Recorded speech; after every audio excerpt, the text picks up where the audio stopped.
Okay. Hi everyone. So I'm Rianne, and this is my 1 year post-op video. I'm a few days late because I was lazy. So basically just to update you guys with how everything's going. I've had no pain to this point, which is really good. I've had no accidents to this point, which is really good. My boyfriend did bump my nose the other day by accident with his elbow, and I did have a nosebleed, and I thought maybe something had gone wrong, but everything still seems to be okay. So I'm very happy with the front of my nose. I did have a closed surgery, for all those who don't know. I live in Brisbane, Australia. And yeah, so I went to an ENT for my nose and closed surgery. So yeah. So basically I made a big post on Tumblr with like pictures and videos and information and like a picture of like what I expected my nose to look like or what I hoped it would look like. So from that I got a lot of questions on Tumblr asking me things like, oh, how much did it cost? Did it hurt? Things like that.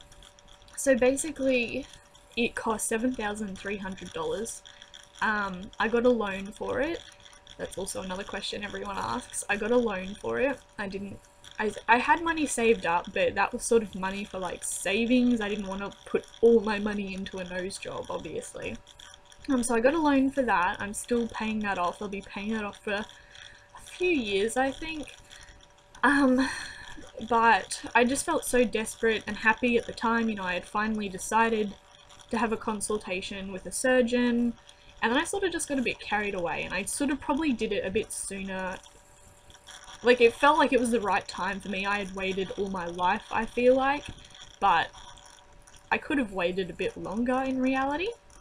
Another thing is definitely get a second opinion. I can't stress that enough, because that's something I wish I did. Even though it turned out okay, I feel like it didn't turn out how I expected it to. It didn't turn out how I hoped it would. It still looks fine, but I could have probably gone for an open surgery with probably a little bit more expensive doctor.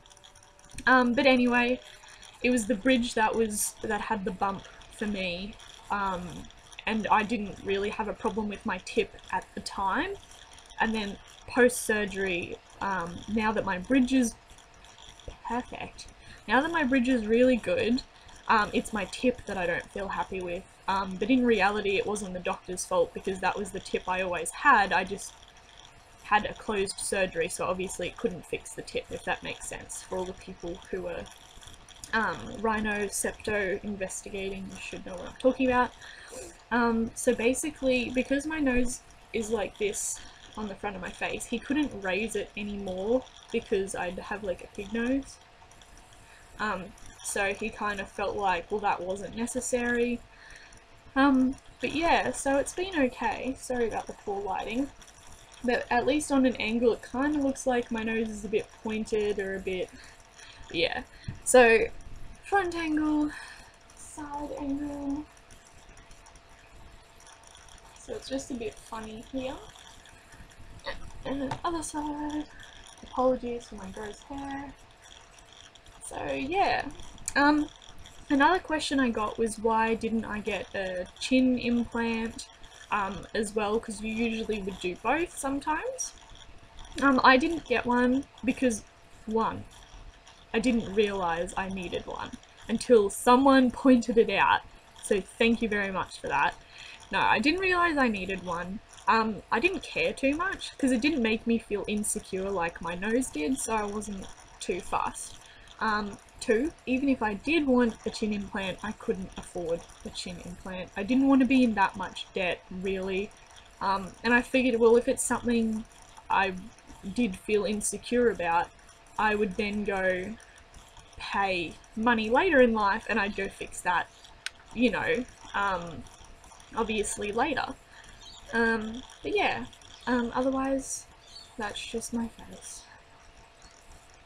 But oh well. Okay, well, if you guys have any more questions or anything, just feel free to, I'll leave my Tumblr and stuff in the link so you can just ask anonymously, because I know a lot of people like to do that. or you can just leave a comment on the video. This hasn't been very helpful, but yes. Okay, all the best.